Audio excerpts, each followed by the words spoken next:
even someone like Warhol, Dan, who you can tell you're not sympathetic to. Like he's given such a real treatment. I mean, like you show kind of his insecurity. Voice is said to be fake, just like Michael Jackson. We hear Andy Warhol, and he talks like a fucking Polish trucker. Most admirers of Warhol don't even know this, though. I mean, like, but they're such crucial elements for a narrative involving him. I mean, like, it really gets the core of this guy, who is like basically, what is he, a Wisconsin son of a Catholic or something like that? You know, let me give you one of the plays that I recently wrote was the first musical, and it's never going to be produced in my lifetime because I use a lot of songs that are still not in the public domain. And it's a play called Nothing Like Us Ever Was. The title and the epigraph come from a Carl Sandburg poem called Four Preludes on Playthings of the Winds, which is a far greater poem that takes the same subject matter as The Wasteland by Eliot, but is so much better. Carl Sandburg is a very underrated poet at his best too. But it's a musical that I take songs from, say, Golden Earring, like Candy's Going Bad. People think it's just The Twilight Zone and Radar Love, but Golden Earring was a great band. And one of the people who read it, this Peter Cleese, and I think Shin Zhang also read it. I take these songs and I use songs and the song lyrics to do a very Matisse-like thing. It's the opposite of a total immersion, in that I'll take for example, Candy's Going Bad is a song by Golden Earring. It's about a prostitute who ends up getting killed by her pimp. Well, this is perfect Schneider material for my youth. So I have, because of that, I made the play, and I have a character called Candy. There's a song by an old blues song that was made into a rock anthem by a one-hit wonder band called Rambian called Black Betty. And so I have a black hooker named Betty. And then I have a girl that I call I have the white. I have a white girl who's sort of trying to save the world, and I call her the Hollies song, Jennifer Eccles, Jenny Eccles, the Hollies, a great pop band from the '60s, early '70s, the Hollies.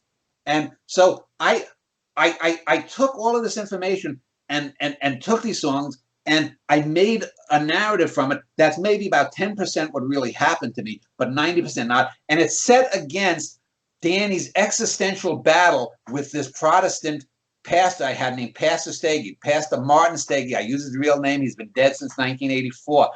And I have him and I have me and my little sister as tots torturing him. My sister would sing these hymns, these Martin Luther hymns. She would sing them all the time. I want to sing a hymn. The whole play, my sister's going, I want to sing a hymn. She's driving me crazy. And Danny is existentially battling with priests. And in the final scene, after the last song, it's basically the penultimate episode of The Prisoner. Danny Wagner is taking on the pastor, and the pastor is number 2, Danny is number 6, and he finally breaks the pastor. And the play ends with the pastor totally defeated. But in the end, the pastor rises up one last time and scolds Danny Wagner for cursing. And these are the kinds of things that just ideationally are so far beyond it. And I don't say that to pat myself on the back, because people have ideas.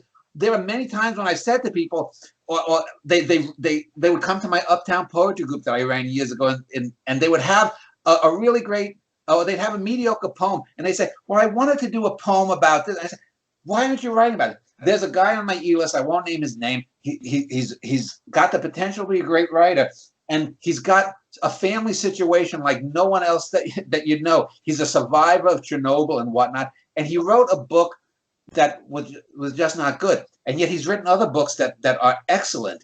And I said, why don't you use the fodder? And this isn't saying write what you know, but take what you know, start from that base, and expand outward. You can make the pinch verse.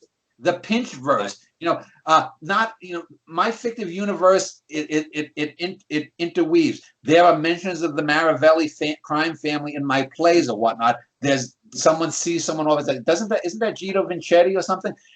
But these help just to give their little bones you throw out to the audience. You always want to keep in mind, you want to entertain and educate your audience. Did I hear you say, Dan, describing that play of yours? Like, I'm maybe I misheard. Did you say you were doing a Matisse thing?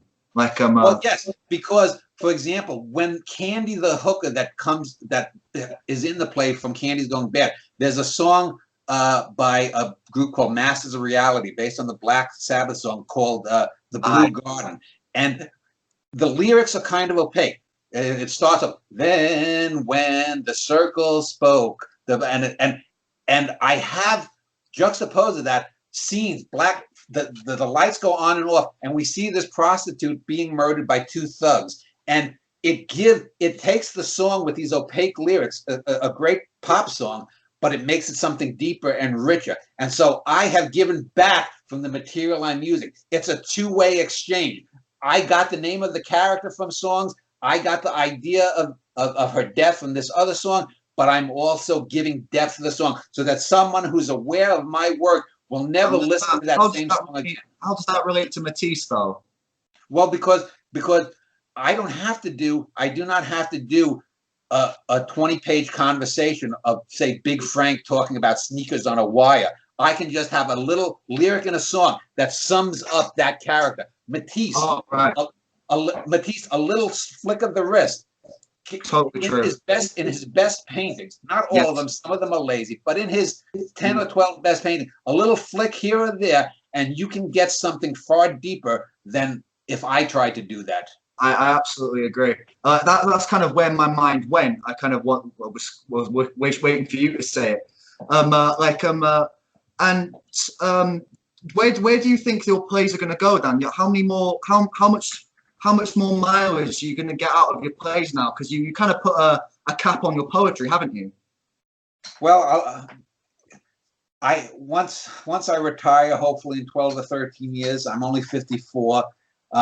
Hopefully then maybe I'll go back to the poetry. It would be interesting to, after almost 30 years, go back to poetry and pick it up again. But I have ideas for books that I want to get. I have an idea for another science fiction book I'm going to tentatively call Levels. That's going to be similar to, not similar, but it's going to be as deep and rich, but in a totally different way than this other science fiction book I mentioned. I want to do the final Maravelli family book called The Grand and the Glorious, where I have two main characters, one whose tale is told chronologically forward, another chronologically backward, and the last chapter is where they meet, they intersect. And then, I have ideas for the plays. I'll write the plays and tell you about. I still want to do a small little novel on this pro wrestler called Gorgeous George from the 1940s and 60s. Did he fight Muhammad Ali? He was the guy that Muhammad Ali took his shtick from. Yeah. Yeah, right. The name rang a bell. And the Genghis Khan. That's going to be a trilogy, is it, Dan?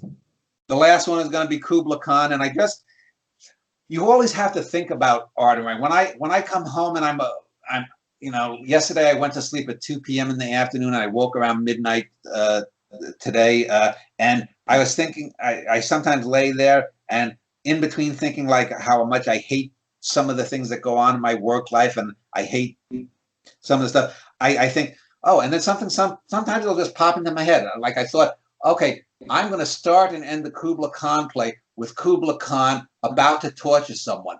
Then that scene ends, and it's going to pick up at the end. Will he end up killing the guy? I don't know. And the reason is because Kubla Khan of the three Khans is considered the most cultured and whatnot, but he still killed millions of people himself. And it's going to be a play. It's going to be called Kubla Khan and the Prester John Parallax. Prester John being the Nestorian fictive king in the East, and Kubla Khan is going to become obsessed with him when someone comes to his court with a supposed letter from Prester John, and it's going to again have the woman in white who's really a crow. There's going to be some emotional crisis. I don't know what exactly it is, but that's the fun of writing it out. When I started, like I said, I knew I had a Norwegian in the family when I got that first line, but I didn't know exactly how. The whole cliche about it's not the destination, it's the journey. It's fun. Art should be fun. When you're writing something, enjoy it, because pretty soon you're going to be nothing. You're going to be in the dead. There is no afterlife. There's going to be no, how Ethan Pinch is going to exist from whenever you're born in, I don't know, 1980 something, and you die in 2080, hopefully live a full century. But that's it.